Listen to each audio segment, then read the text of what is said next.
Di Makkah, ratusan tahun sebelum Islam datang, seorang pemimpin Quraisy pernah berdiri di depan Ka'bah dengan sebuah nazar yang menggetarkan. Jika Allah memberinya 10 anak laki-laki, maka satu di antara mereka akan ia sembelih di sisi Ka'bah. Bertahun-tahun berlalu, anak-anak itu benar-benar lahir satu persatu, hingga jumlahnya genap 10. Dan ketika saat menunaikan nazar itu tiba, undian justru jatuh kepada anak yang paling ia cintai. Inilah salah satu kisah paling menegangkan dalam sejarah keluarga Nabi. Kisah yang jarang diceritakan secara utuh. Sebelum kita lanjutkan kisah ini, pastikan Anda sudah menekan subscribe di channel Lentera Kisah. Di channel ini kita menelusuri sirah Nabi dari sumber-sumber klasik, disampaikan secara runtut, jelas dan lengkap agar setiap peristiwa dalam sejarah Islam bisa kita pahami dengan utuh. Sekarang mari kita mulai kisahnya. Pada masa sebelum kelahiran Nabi Muhammad, terjadi sebuah peristiwa penting dalam keluarga Bani Hashim. Peristiwa ini berkaitan dengan ayah beliau, yaitu Abdullah bin Abdul Muthalib. Kisahnya bermula dari sebuah nazar yang pernah diucapkan oleh kakek Nabi, yaitu Abdul Muthalib bin Hashim. Pada suatu malam, Abdul Muthalib melihat sebuah mimpi yang memerintahkannya untuk menggali kembali sumur Zamzam. Saat itu Zamzam sudah lama tertimbun dan tidak lagi diketahui tempatnya. Ketika mimpi itu datang kepadanya, Abdul Muthalib tidak memiliki banyak anak laki-laki. Ia hanya mempunyai satu putra saja, yaitu Al-Harits. Dengan hanya satu anak laki-laki, Abdul Muthalib harus menghadapi penentangan dari banyak orang Quraisy ketika ia mulai menggali Zamzam di dekat Ka'bah. Di tengah keadaan itu, suatu hari terjadi percakapan yang melukai harga dirinya. Riwayat Ibnu Sa'ad menyebutkan bahwa Adi bin Naufal bin Abd Manaf, ayah dari Al-Mut'im bin Adi, pernah berkata kepadanya dengan nada merendahkan, "Wahai Abdul Muthalib, apakah engkau merasa lebih tinggi dari kami, padahal engkau seorang diri dan tidak memiliki anak laki-laki?" Ucapan itu sangat menyinggung hatinya. Abdul Muthalib menjawab dengan tegas, "Apakah engkau mencelaku karena sedikitnya anakku?" Lalu ia bersumpah dengan sebuah nazar yang besar. Ia berkata, "Demi Allah, jika Allah memberiku 10 orang anak laki-laki, lalu mereka telah dewasa hingga mampu melindungiku, maka sungguh aku akan menyembelih salah seorang dari mereka di sisi Ka'bah." Nazar itu diucapkan dalam keadaan emosi dan harga diri yang tersentuh. Namun bagi orang Arab saat itu, nazar adalah janji yang harus ditepati. Tahun demi tahun berlalu, anak-anak Abdul Muthalib pun semakin banyak. Hingga akhirnya jumlah putra beliau benar-benar mencapai 10 orang. Ketika mereka telah tumbuh besar dan cukup kuat untuk melindungi ayah mereka, Abdul Muthalib teringat kembali kepada nazar yang pernah ia ucapkan. Riwayat menyebutkan bahwa peristiwa ini terjadi sekitar 30 tahun setelah penggalian Zamzam. Suatu hari Abdul Muthalib mengumpulkan semua anak laki-lakinya. Ia menceritakan kepada mereka tentang nazar yang pernah ia ucapkan kepada Allah. Lalu ia berkata kepada mereka bahwa nazar itu harus dipenuhi.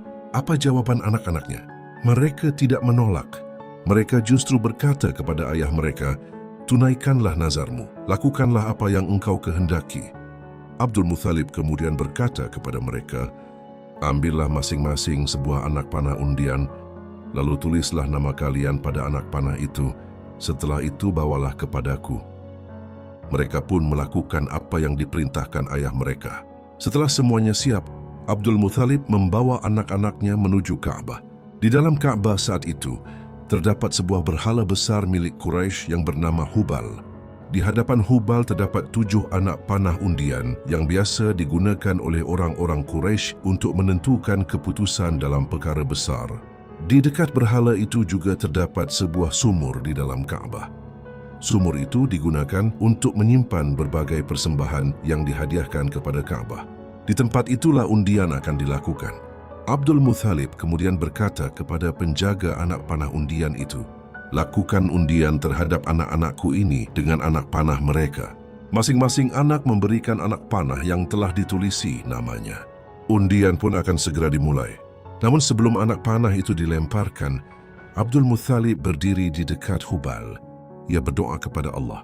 Kemudian penjaga anak panah itu melemparkan undian. Dan dari undian itu keluarlah satu nama.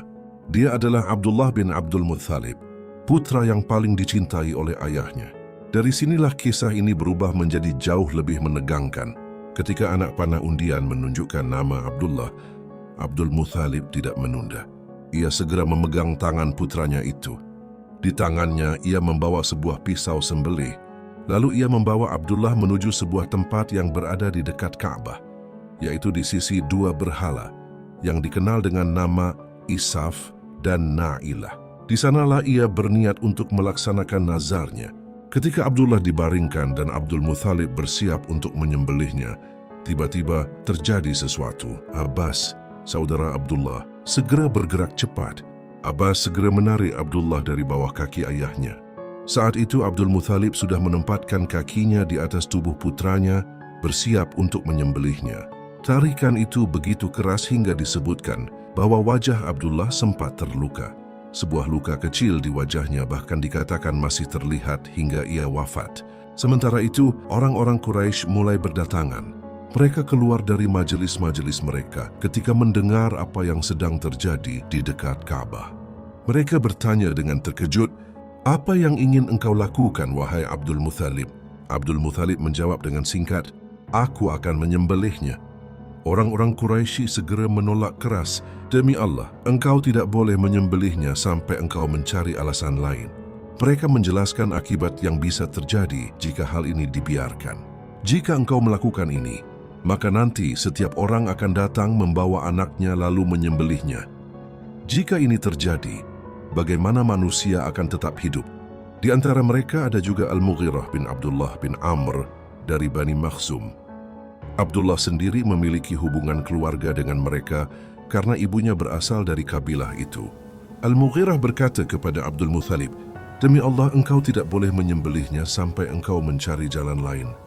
Jika tebusannya adalah harta kami, maka kami akan menebusnya." Orang-orang Quraisy dan anak-anak Abdul Muthalib kemudian memberikan saran, "Jangan lakukan ini. Pergilah ke wilayah Hijaz. Di sana ada seorang dukun perempuan, seorang yang biasa dimintai keputusan dalam perkara sulit. Ia memiliki pengikut dari kalangan jin. Datanglah kepadanya dan tanyakan kepadanya.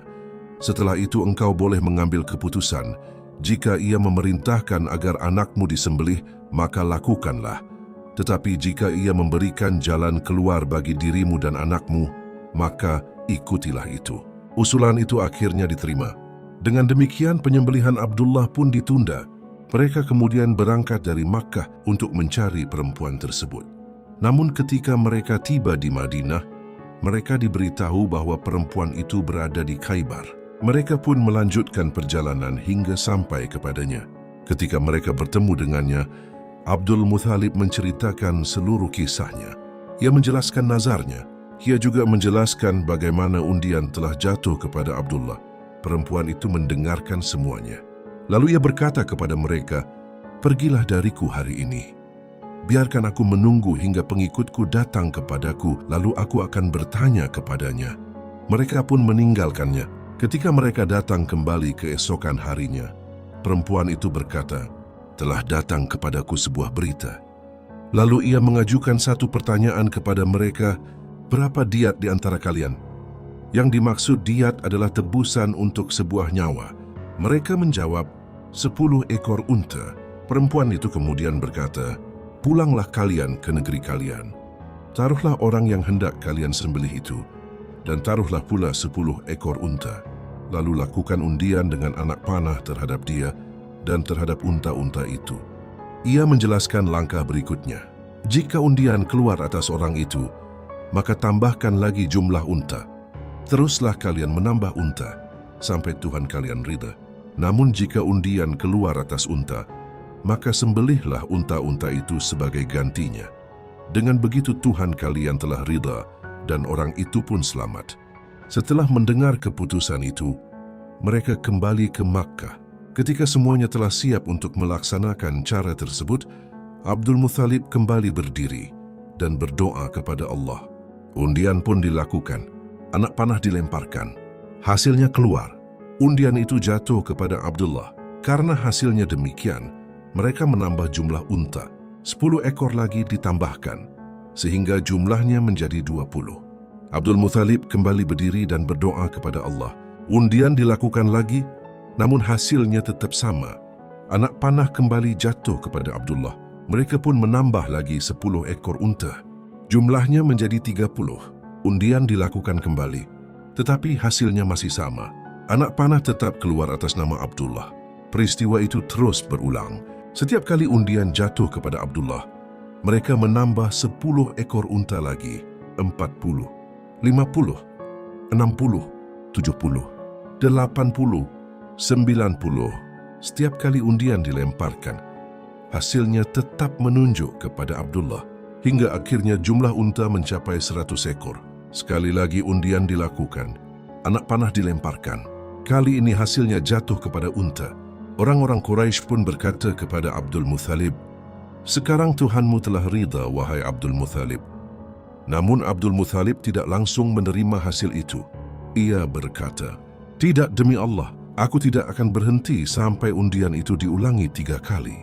Ia ingin memastikan bahwa keputusan itu benar-benar pasti. Undian pun dilakukan lagi. Anak panah dilemparkan. Hasilnya kembali jatuh kepada unta. Mereka mengulanginya untuk yang ketiga kalinya. Dan lagi-lagi hasilnya tetap sama. Anak panah keluar atas unta. Dengan demikian, keputusan itu pun dianggap pasti. 100 ekor unta itu kemudian disembelih sebagai tebusan bagi Abdullah. Sejak peristiwa penebusan Abdullah itu, angka 100 ekor unta menjadi ukuran diat yang dikenal di tengah masyarakat Quraisy dan bangsa Arab. Tradisi itu terus berlaku di kalangan mereka. Dan ketika Islam datang, ketentuan tersebut tidak dihapus. Rasulullah justru mengakuinya sebagai ketetapan yang sah. Karena itulah dalam hukum Islam, diat untuk satu nyawa tetap dikenal dengan ukuran 100 ekor unta. Ada pula riwayat lain yang berkaitan dengan peristiwa ini.